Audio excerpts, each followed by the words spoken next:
সবাই আমার ভাই। আওয়ামী লীগ সে আমার প্রতিবেশী, তো বিএনপি সে আমার প্রতিবেশী, জামাত ইসলামী সে আমার ভাই, প্রতিবেশী, একই গ্রামের মানুষ। জাতীয় পার্টি সে আমার প্রতিবেশী, সে আমার ভাই। আমার প্রায় 26 বছর এই মাহফিল অঙ্গনে আমি কাজ করছি। আমি চেষ্টা করি আমার কথার ভিতরে আজে বাজে কোনো কথা না নিয়ে আসা। আমি কখনো মাহফিলে আমার কোনো প্রসঙ্গ নিয়ে আমি কথা সহজে বলি না, খুব রেয়ার, হয়তো কোনো মেসাল দিতে নিয়ে।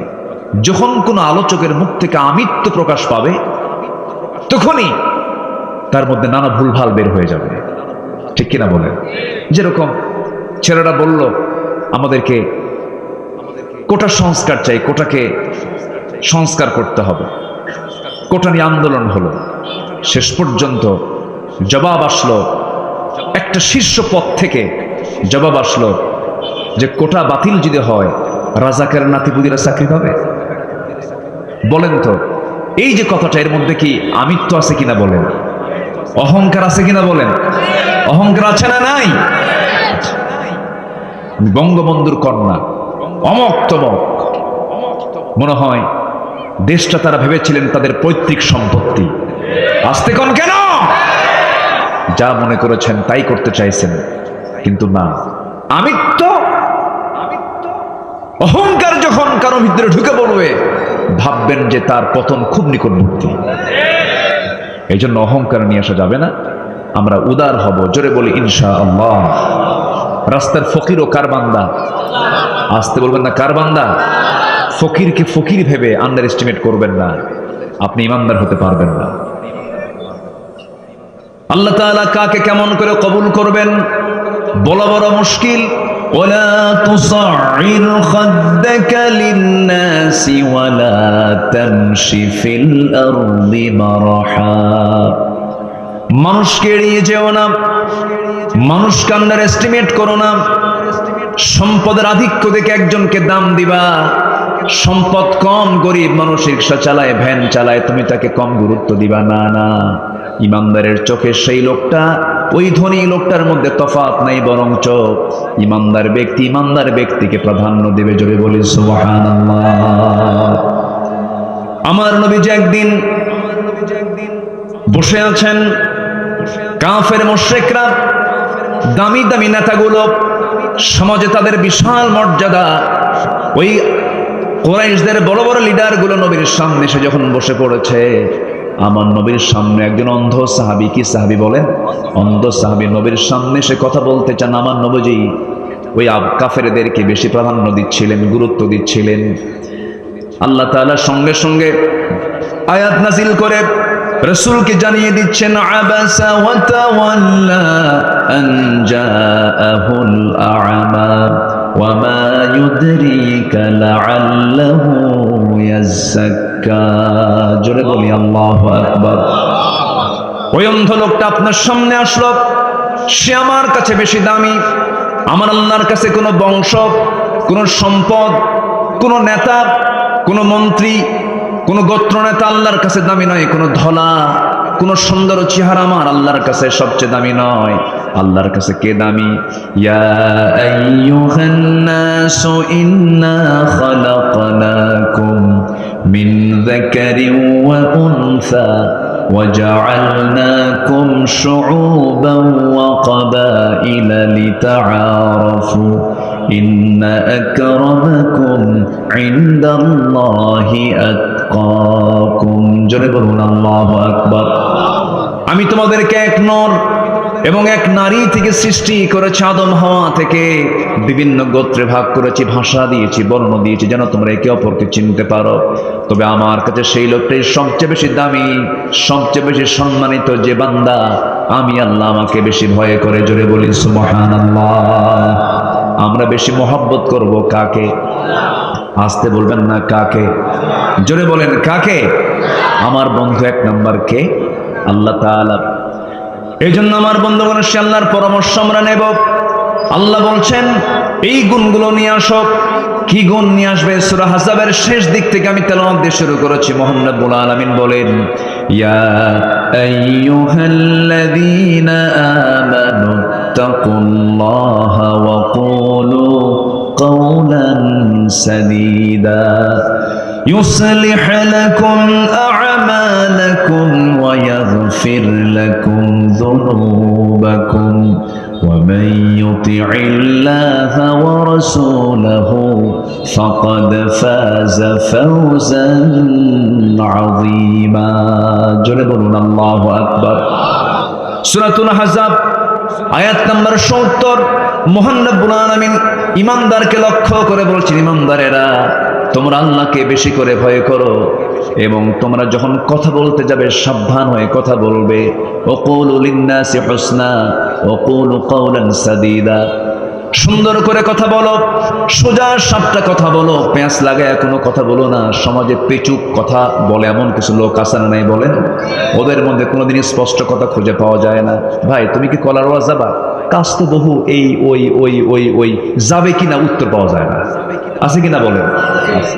কিন্তু সরল লোক যারা এক কথায় কথা শেষ করে দেয়, সোজা সাপটা কথা আল্লাহ রাব্বুল আলামিন বলতে বলেছেন, প্যাঁচমুচ না করে সোজা সাপটা কথা বলো, হক কথা বলো, সোজা কথা বলো, সুন্দর করে কথা বলো, প্যাঁচ লাগায় কথা বলতে যেও না। আল্লাহ রাব্বুল আলামিন সত্য কথা বললে পরে তার পুরস্কারের ঘোষণাও তিনি সঙ্গে সঙ্গে দিয়েছেন।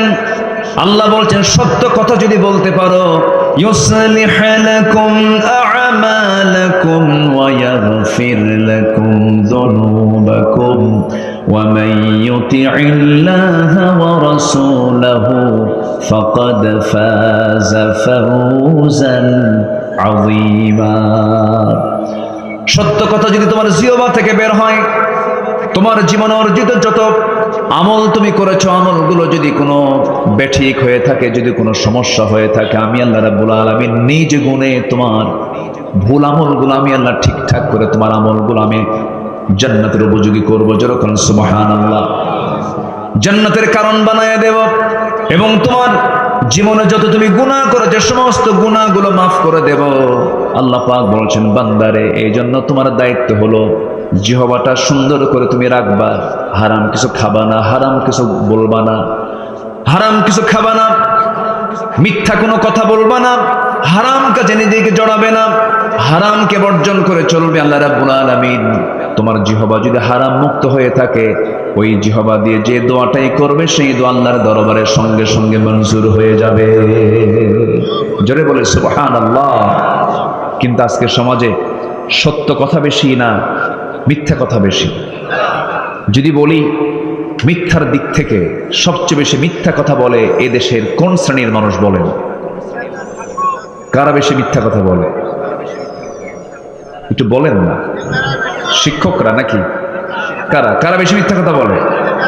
আমি কিন্তু বলি না। এমন নাম, এমন লোকের নাম নিলেন, এ তো বেকায়দা। শুনছেন শুনছেন কি আপনারা? কারা কারা বেশি মিথ্যা কথা বলে? দেখছেন, আমি কিন্তু বলি নাই, বললেন কিন্তু আপনারা।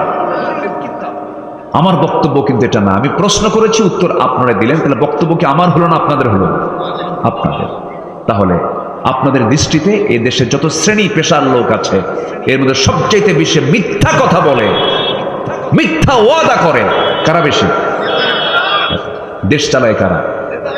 নেতারা। তাহলে মিথ্যা কথা বেশি বলে নেতা। আমি একটু নেতা একটু আসতে কইলাম, আপনারা বললেন তো হ্যাঁ তাই তো।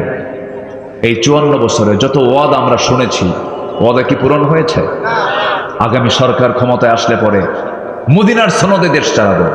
মদিনার সনদে দেশ চালায় নাই, মোদির সনদে দেশ চালিয়েছিল। দুঃখ, শুধু ওয়াদাই করে, কত অভিনয়। আমাদেরকে আবার বলে আমরা নাকি ধর্ম ব্যবসা করি। অভিনয়টা কি? নির্বাচন যখন আসে নতুন নতুন টুপি মাথায় ওঠে। আমি কি ভুল বলছি? হাতে তসবি আসে, মাথায় পট্টি আসে, হজ করতে যায়, মাথা থেকে পা পর্যন্ত শুধু সাদা কাপড়, জায়নামাজ নিয়ে আসরের এক ওয়াক্ত নামাজ 4 বার পড়ে। কয়বার পড়ে? 4 বার পড়ে। তাহলে ধর্মের ব্যবসা তো তারাই করে। নির্বাচন আসলে টুপি পড়ে, আর নির্বাচন চলে গেলেই গাজার আসরে বসে থাকে, নাইট ক্লাবে নারী নিয়ে বসে থাকে। এই বিকৃত আওয়াজ আবার কে করল? এটা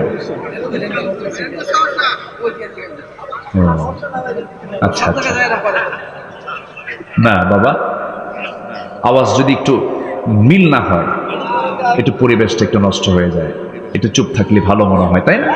জি ঠিক আছে। তারা তো শখ হয় যে আমি একটু আওয়াজ দিই, তার শখ হয় না? শখ হয়।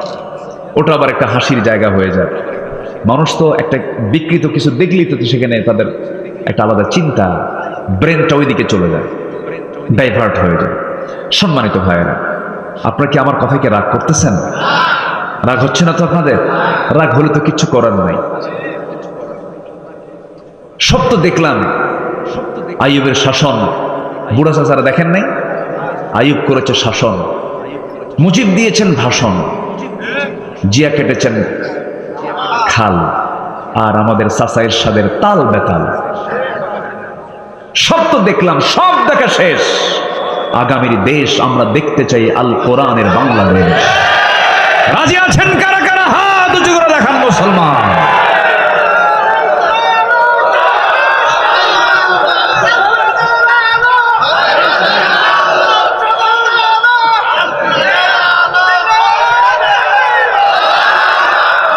আল্লাহ কবুল করুন, জোরে বলি আমিন, আরো জোরে আমিন। সম্মানিত ভাইয়েরা, আমি কোরআনে কারীমের যে আয়াতগুলোকে সামনে রেখে কথা বলতে চাচ্ছি। আল্লাহ পাক ইমানদারকে দেখতে চান মিথ্যুক না সত্যবাদী? বলেন, মিথ্যাবাদী না সত্যবাদী? সত্যবাদী। আমরা সত্যবাদী হব, জোরে বলি ইনশাআল্লাহ। তাহলে যারা মিথ্যা নেতৃত্ব দেয় ওদের মুখে জুতা মারি, ঠিক কিনা বলেন? ওদের নেতৃত্ব আর আমরা দেখতে চাই না। আমরা বিরক্ত, আমরা অতিষ্ঠ, আমরা ধোঁকা খেয়েছি অনেক, আমরা মজলুম হয়েছে অনেক। আমার দেশের প্রবাসীরা, আজকে মাহফিল কাদের নিয়ে? এই প্রবাসীরা হাড় ভাঙ্গা পরিশ্রম করে অর্থগুলো দেশে পাঠায়, কৃষি কাজ করে কৃষকরা দেশের অর্থনীতিকে সামনের দিকে আগায় দেয়। গার্মেন্টস শ্রমিকরা সীমিত বেতনে শ্রম দিয়ে দেশের অর্থনীতিকে চাঙ্গা করে তোলে। সবাই মূর্খ, অশিক্ষিত, এরা দেশকে আগায় দিল, আর কলমের খোঁচা দিয়া বিসিএস ক্যাডার হয়ে দেশের সম্পদ সবগুলো লোপাট করে দেশ থেকে পাচার করলো। ওরা আমাদের বন্ধু নয়, দুশমন, শত্রু আমাদের, ঠিক কিনা? রাগ করছেন? এই জন্য আমরা সততার সঙ্গে থাকবো, জোরে বলি ইনশাআল্লাহ। সত্যবাদীর সঙ্গে আমরা বন্ধুত্ব গড়ব, জোরে বলি ইনশাআল্লাহ। সত্য আছে যেখানে, আমরা আছি সেখানে। আমরা সত্যকে লালন করব। আল্লাহ কবুল করুন, জোরে বলি আমিন, আরো জোরে বলি আমিন। আমার বন্ধুগণ, সত্যবাদিতা বড় একটা গুণ। একজন ব্যক্তির কথা মনে পড়ে গেল, নাম শুনেছেন সবাই আমার দেশে। এখন এই মুহূর্তে মুরিদ বেশি না পীর বেশি? হ্যাঁ, পীর বেশি, পীরই বেশি। বহু পীর, এত পীর থাকার পরও সুদ বন্ধ হয় না, এত পীর দরবার থাকার পরও ঘুষ বন্ধ হয় না, জেনা বন্ধ হয় না, ব্যভিচার বন্ধ হয় না। আমার দেশে বহু পীরের দরবার, কিন্তু একজন পীরের নাম আমার মনে আসলে এই মুহূর্তে, আব্দুল কাদের জেলানী। নাম শুনেছেন তো? তিনি ছিলেন পীরদের পীর। আবার তার ব্যাপারেও আবার বাজে কথা কেউ বলে। এক ওয়াজে সেদিন শুনলাম, কে যেন বলল, রাসূল যেদিন মেরাজে যান, বোরাকে উঠবেন, বোরাকে ওঠার সময় আমার রাসূল করলেন কি, আব্দুল কাদের জেলানীর ঘাড়ের উপর পা দিয়ে বোরাকে উঠছে। দেখেন এই ওয়াজটা যে পাইলো কোথায়? ওর কাছে শয়তান ওহী নাজিল করছে। কে ওহী নাজিল করছে? বাজে কথা। কোথায় আব্দুল কাদের রাসূল মেরাজের সময় নাকি তার ঘাড়ে পা দিয়েছেন? এগুলো ভিত্তিহীন কিছু কথা। আমার দেশে আছে না নাই বলেন তো? আচ্ছা। কিন্তু সত্যি আব্দুল কাদের বড় একজন আল্লাহওয়ালা ছিলেন, বড় বুজুর্গ ছিলেন। ছোট্টবেলায় এমন পরিবার থেকে তিনি গড়ে উঠেছেন, মাটা অদ্ভুত বড় আবেদা ছিলেন। জাত ভালো হলে সন্তানও ভালো হয়। যদি আপনি গাছের জাত যদি ভালো না হয়, যতই মাটি ভালো হোক,